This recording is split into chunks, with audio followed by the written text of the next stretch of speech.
Now, for all of those listening from around the world, this is the moment you've been waiting for. It's time! And now, introducing the host, a strength and conditioning coach, real estate investor, athlete manager, and amateur food critic. He stands 5 feet 11 inches tall, and he's on the road to 185 pounds. Podcasting from around the world by way of Albuquerque, New Mexico.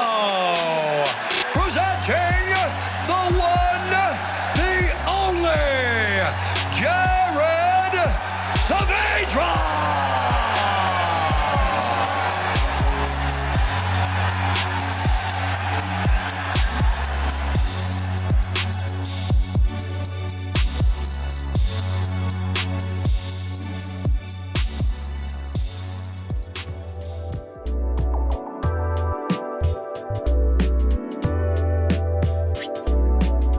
And welcome back to another episode of the Road to 185 show. I am your host, Jared Saavedra.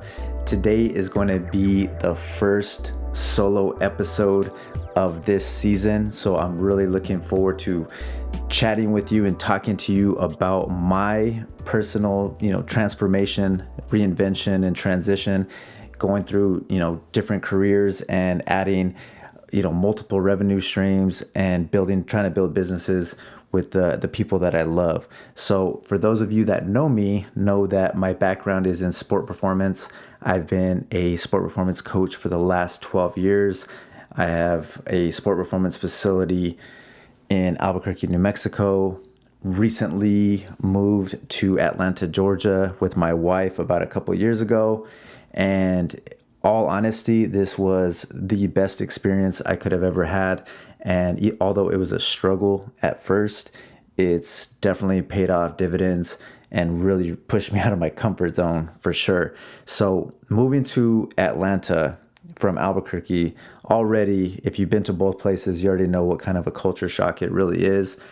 But you also know that there's a lot of resources, a lot of opportunities in Atlanta. And so my original goal by moving to Atlanta was to open a facility. So I wanted to, essentially contract out of different gyms as my own brand and just build and build and build to the point to where I was going to open a facility. That was the original plan. And as it started that way, COVID hits, right? And so COVID was one of these things where it was unknown. The future was unknown, and it kind of made myself, my wife, really think about what we want to do with our lives as kind of, moving forward, what kind of things that we wanted to, what do we saw in our future and how we wanted to build it, right? So for those who know me as well, my mother was a general contractor in Albuquerque. She's built some amazing homes. She's done a great job in that space, and I've learned a lot from her. And one of the reasons that I was even interested in moving to Atlanta was that, her and I would watch HGTV all the time growing up and watching shows like Property Virgins and, House Hunters International, these shows, and a lot of them were based out of Atlanta. And it was ever since then that I was just interested in Atlanta. I knew, they had a great sports scene, great entertainment, but the real estate with, the colonial style houses, all these things really, really sparked my interest. So I've always had this type of, interest towards Atlanta. And so during this time, during COVID, we were watching YouTube quite a bit about, about personal finance, about real estate investing, stuff like that. And we just kind of decided on kind of a spur of the moment, you know what, this is the time to learn different skill sets. I don't know when we will have this type of idle time at home to learn as much as we can in a particular field or area that is outside of what we've been doing. So with the resources that I had, looking for, to YouTube and some of the people that I follow on there, I just decided, you know what, I want to flip a house. I always see it, Chip and Joanna Gaines, they just do so many cool things. And it's like, hey, this is the time. I definitely want to flip a house. And it was a scary market at the time. I'm saying this is that April of 2020. So this was when everything was getting really, really crazy. But I knew I wanted to do something, and I knew the only way to truly learn is to actually just dive all in. And so with learning, it's a steep learning curve when it comes to renovating homes and flipping homes, especially when you're dealing with a lot of money, you're dealing with a lot of risk, you're doing something that you don't have really much expertise in. And not only that, you're in a city where you don't have many connections in real estate. So there, it kind of began the process of, okay, based on what I know, based on, I have decent networking skills, right? So I, tried to reach out to as many real estate agents as I possibly could. And I met one at the gym, and I had asked her, hey, I'm looking to flip a house. I know, the market's pretty crazy right now, and it's the market's not crash, but it's everything's at a discount price at this moment. And, she had told me, hey, like, I would love to help you, but I think there's somebody better for you. When people say these types of things, you have to respect that, because for someone she could have easily said, hey, I can do it, I can help you. But for her to tell me, hey, I know someone who may be better suited for this as opposed to myself. I'd love to help you with anything else, but with this particular thing, I know the guy. So she gave me his contact information, and ever since then, we were communicating back and forth and looking at different options. And based on some of the strategies that I had learned through YouTube, through some of the people that I follow and listen to, I was, sending him, different houses. Hey, what do you think about this one? I know, Decatur is a up and coming area. Somewhat familiar with it. We have some friends around the area. So, what does this look like? And there was a home that was a 3-2. It was a little over 1,300 square feet. And I said, okay, this one looks all right. And the house was originally listed at 160. All right. So it kind of fit our price range. We knew that the houses that were being renovated and fixed up in the area were around 260 to 275-ish. And so again, we don't necessarily know how much needs to go into this house because we just don't really know. Right. So, we asked our realtor, hey, like, we'd like to put in an offer. And he said, okay, I'm going to try to get it down as much as I possibly can. And I said, yeah, let's get to that bottom number. Like, what would they let it go for? And so with this particular house and these owners, it was two brothers, and their father was the one that passed away and just kind of gave it to both of them, but they wanted to get rid of it.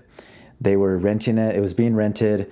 It was absolutely disgusting. It was trashed out. It smelled like dog piss, and there was fleas everywhere. It was gross, right? My wife actually, when we saw the property, she didn't even go inside. She couldn't even go inside because it smelled that bad. It was gross. But again, you're trying to find properties that you can add value to, and to make it pay off in the end, right? So he said, okay, I'm gonna try to get that bottom number down. And so he kind of just called that realtor and said, hey, like, what will your clients let it go for? And he said, we're gonna let it go for 132. That'll probably be their bottom number. And I said, okay, let's do it. And so all of a sudden we're under contract. And as being under contract, it's a binding contract. You're legally obligated to buy this thing, right? Especially if it's after your due diligence period, which is a period of time where you go in, you get your inspectors, you get all those things done. And at this time, again, we didn't have any contractors, so all we did was do the inspection and try to find out if there was any major pressing things like foundational issues. any of those types of big ticket items that we knew that, hey, we're not going to mess with this one. This one's too much. But we knew this thing needed almost everything, but we just wanted to make sure that it wasn't anything extremely bad that would, bite us later on. And so we got, after the due diligence period, we're under contract. And it was at that point that it says, okay, now we're pretty locked into this. And we had already been kind of pre-approved by a lender, which if you're out there and you are really interested in flipping a home, make sure that your lender, or even if you have the slightest bit of interest in real estate investing and you're talking about certain strategies, make sure that you talk to your lender about what your financial goals are when it comes to real estate. It's really important. And yes, you need to be truthful. If you plan to move into a house, you need to actually move into the house. But I think it's really important for you to tell, your lender what you're looking to do. And so, talking to the lender at the time, she had said, hey, we're good to go. You have to give them access to obviously your credit, your bank account statements. They get to see all, what goes on, especially in those last, month or so, last couple of weeks, what goes on with your bank account. And so everything was going great. Everything was going great. We had already paid our earnest money. And if you don't know what earnest money is, it's just pretty much kind of a down payment per se. But if you do not follow through with purchasing the home after the due diligence period, you lose this money. So we had already put that money in. And so everything was going great until maybe the last, 2 or 3 days before we closed on the house. Our lender said, hey, Jared, I see that you have $4,000 or $5,000 in, credit card fees or, your credit card. I need you to pay those off. And it really bothered me because at this time, in particular, they knew about all of this going into it, right? They knew about I had the same amount of credit card debt the entire process. So it wasn't like I just did a big purchase or whatnot, but she had just told me, hey, you need to pay this off. And I said, I'm not paying this off. I need this capital in order for me to renovate this home. So, and they said, well, you need to do it or we don't close. And so I was talking to one of my friends, and he said, man, if you could find another partner or whatnot. And luckily for me, I had a partner that I thought of right away. And basically she said, you know what, let's just go cash, and I'll definitely help you as much as I possibly can. I believe in you. I know I've seen what you've done with your other businesses, and I want to invest in you. And I believe that even though you're a beginner at this, that you'll do really well with it. And so that put even more pressure on me because, we're buying this house in cash, and, this person believes in me enough to give me that money and, do this. It was a lot of pressure on my wife and I, for sure. So after that, we closed. Everything was good with it. Then it was the process of hiring contractors. Hiring contractors is probably the hardest part of the entire process. As much as the due diligence and the whole being under contract part is very frustrating and nerve-wracking for sure, hiring contractors is by far the hardest. So at the time, we probably called about 25 contractors, and we literally only heard back from about 12. And out of the 12, only about half of them actually showed up to look at the project. And out of those 6, we only got 2 or 3 full quotes. So it was a nightmare having to deal, playing, just trying to hunt down these contractors, right? And kind of learning throughout the whole entire process about it. And so we're definitely started off pretty frustrated. We had some of the 2 estimates that we did get were super high, ridiculously high. And that's kind of the other thing is when I believe when people know that you're new to something, that it's really easy to take advantage of them, especially when it comes to real estate and, materials and labor. They can just gouge you, right? They can gouge you and you have no idea because you're new. And that's why it's really important to find a mentor, without a doubt. And so we got one offer later on that says, hey, I'll definitely work with you. We're a fairly new company as well. And we want to work with you. We want to build a relationship with you. And so we're like, okay, and they wrote out kind of what the estimate was. They wrote out a contract. Hey, this is what we're going to do. Here are the phases. It was very simple, very, very simple and straightforward. It was too simple and straightforward. It should have been a little bit more complex and a little bit more detailed. But hey, we did it. We, put the down payment in, and literally the next day after closing, those guys were already there. They were, demo had, they had a dumpster there, everything literally the next day. So we were like, okay, this is cool. They're getting after it right away. I know they're trying to prove to us that they want our business in the future. They understood what our plans were. So they were cool. But as kind of time went on and we started making a little bit bigger payments, these guys started ghosting. They just started ghosting completely. They wouldn't call me back. They wouldn't write back. We had a group chat. None of them would respond. And I'm like, this is really weird. And I'm always referring back to the contract. Like, okay, I made a mistake of paying some of these things ahead of time, even though, their explanation of it seemed logical. I shouldn't have done half of those things, right? So everything was supposed to be paid upon completion 100%. Nothing was upfront at all. And so for like the roof, for example, they needed to finish the roof. They needed to, do all the electrical, all the HVAC, everything to that roof needed to protect all of those systems that were right underneath that, right? So it just made logical sense to make some of the bigger payments. And they're like, we're going to knock out the roof and then finish the electrical, blah, blah, blah, blah, right? So with that being said, I felt confident with it at the time. It made sense. But again, they started kind of ghosting, and it came down to a point where they had stripped the roof of all the shingles, but the roof was still exposed. And I was looking at the Weather Channel and I thought, you know what? Like, it's supposed to rain over there. And these guys, this roof isn't covered at all.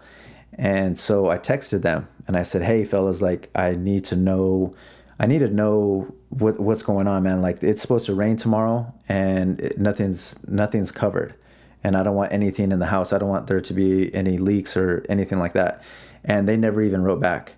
So I actually went to Home Depot later that night. It was like a Friday night. It was super late, right before they closed. I bought a tarp, and then I drove to the house. It was about 45 minutes away from where we were living at the time. I drove 45 minutes to get over there to put the tarp on top of the house.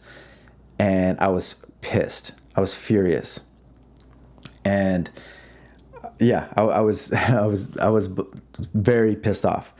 And so I went ahead and just terminated our contract. I sent them an email, just, hey guys, I'm not gonna, this isn't good. This isn't good business at all. I don't really care for this whatsoever.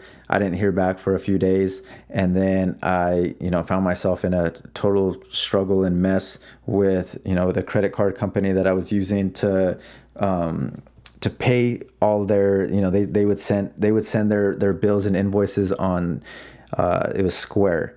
They would send it on Square. I would take care of it with my credit card because I wanted to get the miles, obviously, from it. And so making some of those bigger payments, I had to prove a lot to the credit card company that what they had done and what they were doing just was not cool and it wasn't right, and I needed to get my money back. And so Capital One was awesome. They rewarded me with a majority of my money back, and the only ones that I couldn't get back are all the things that, again, goes back to the detail of the contract. There was a lot of things that I had paid for in the contract that weren't 100% complete. And so again, that falls back on me and my fault. And this is just learning, right?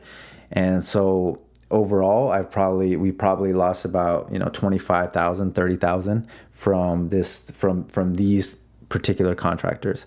So fast forward to the next month, had to hire someone else. They came in, they did a good job. It still was a struggle to get to the finish line, but we did. And we happened to finish at a great time. And there were houses around the area that have just raised in value. So this was like that this was that part of the pandemic when everything just began to just start shooting up in value. And so although I believe that it's really difficult to time the market, we just happened to time it well on accident. This project wasn't supposed to take as long, but it did. So we just timed it. You can't really time it, but it just happened. It just was meant to be. And we ended up selling it for $350. And so we made a decent chunk of change there. And from that point on, it was even though we just flipped one house, it took about 10 months altogether. With closing, getting it all, it took about 10 months, and that project should have been about 4 or 5. And I'm telling you right now, even though we just flipped that one house, it felt like 5 flips because we started from scratch, completely from scratch. We did everything. Every single thing in that house was brand new. Everything. So we got to see everything from the absolute studs all the way to the finish. And it wasn't planned initially to do that, but it just happened to get to be that way. And so, we made it, even though we made, some decent change, it was more of the learning experience and, having to deal with the stress that we did, not knowing how much things would cost. And we didn't really have a true set budget with this project. So everything, we just counted our pennies. And at the very end, I had maxed out both of our credit cards to get this thing done. And I literally, it was very stressful. So that's not something I would recommend to anybody, is maxing out both your credit cards, especially in the fashion that we did, and not having, being deep in savings and whatnot. And yeah, I wouldn't recommend that at all. But at the end of the day, I'm kind of glad that we did, because we got to learn so much from it that we had to account materials. We had to really understand how much materials cost. We had to really understand how much labor costs. And then also the opportunity cost, just how much our own time is worth, right? Because we had to go to this property sometimes 2 or 3 times a day. And again, it's, with traffic, it's about 45 minutes away from where we are living. So you have to account for all those hours put in to do this project. So it's not just, making how much we made, but it's also the time that it took to do all these things. So you also have to consider that it's not just something super simple like, hey, we start this, you put your money into a contractor and then you just see it at the very end. It usually doesn't go that way, and it shouldn't go that way. It should be to where you are, even though you have a contractor in place, you still have to manage the property as well. You still have to make sure that you are abiding by a contract and that you are sticking to that contract, and you are making, both parties have to be accountable for the contract at the end of the day.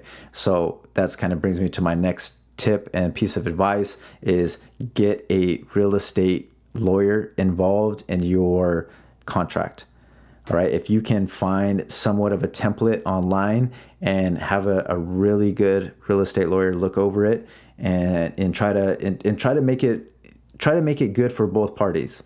And when I say good for both parties, it can't just be super one-sided to you, and it definitely can't be super one-sided to the contractor. It has to be some middle ground, or it's just not a fair and just contract.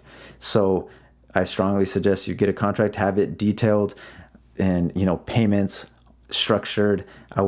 If giving you advice, I would definitely come up with some kind of compensation plan, as far as if these people get this project done in a certain amount of time, they get X. Or if they are late on the project for whatever reason, if it's something that's, not weather, not any of those types of permits, stuff like that, because that does slow down and delay the project, I strongly suggest that you deduct after that for the final payment, that you actually deduct a certain amount. Maybe it's per day, if it's per week, that really incentivizes them to get done when they need to get done. Because what a lot of people don't understand, especially when you are flipping a home, is our holding costs, or these other costs that you don't even think about. Because the longer that you hold on to these properties without selling them or without refinancing them, you're paying on the mortgage and you're paying on the insurance, and you continue to pay every single month. So not only did you, and a lot of that goes to interest, right? Because it's the very, very beginning of your mortgage. So although we bought this one with cash, we've done other ones where we've had to use a mortgage on it, and it's the same thing. Those initial payments, a lot of it goes straight to interest. So you're essentially losing that money, right? So that being said, it's truly important to find a great team, a great real estate agent. And, it's something that, although we were extremely relieved that it was over, it was just kind of the beginning for us. And, my background is in strength conditioning, and this whole experience got me so interested in, not only real estate investing, but financial literacy. And it was a lot of these things that I'm learning. I'm kind of upset at myself and kind of just the system that we have in the US when it comes to financial literacy and education. We don't get any of these things. We're not taught about how to leverage debt or taxes. We're not taught any of these things. So we're just kind of flying by the seam of our pants, essentially, right? So that it just opened my eyes completely. And so having to deal with things like, capital gains, all these other things that made me more interested in learning from people who in the real estate field who have been doing this for a while, do it on the side. I don't ever expect or maybe not, I don't know, to do this really full time. I'm still passionate about coaching and about sport performance, but for this to be kind of our side hustle and something that me and my wife enjoy doing together, although it's difficult working with your spouse or working with family, it's actually better for us because we actually get to enjoy the fruits of our labor after the fact. We worked super hard for those months. Now we get to go travel and we get to go do things together, which to us is 100% worth it. So this has been kind of, my transition. I know, by me posting about our progress and stuff, I've gotten so much feedback and responses from you all that it's been like, whoa, like, this is why I really want to start this channel and podcast and platform, is because I want to be able to teach my own personal experiences and things that I've learned about stuff that people ask me about, that I'm still a beginner at a lot of these things, but I may just be a couple of steps ahead. And for those people who are interested in diving into something like this, I want to create a platform and get experts in these various fields when it comes to, financing or taxes or side hustles or any type of other financial literacy thing. I want to be able to teach people, whether it's from myself or whether it's people who are experts in those areas. So that is why I'm starting this platform. And so this is about our first flip and kind of how we transitioned into real estate investors over the pandemic. I hope you guys enjoyed this episode. I'm going to have a lot more coming on. So, if there's something that you have questions about, do not hesitate to reach out, write me. I can make little 5-minute segments, little 5-minute question and answer episodes all the time, moving forward. So you're going to hear a lot more from me, and you're going to hear from some awesome people that I'm going to have on this podcast. So hope you all enjoyed it. Make sure, if you need to contact me for any reason, all my contact information will be in the description below. Appreciate you all, and hope you guys have a blessed day.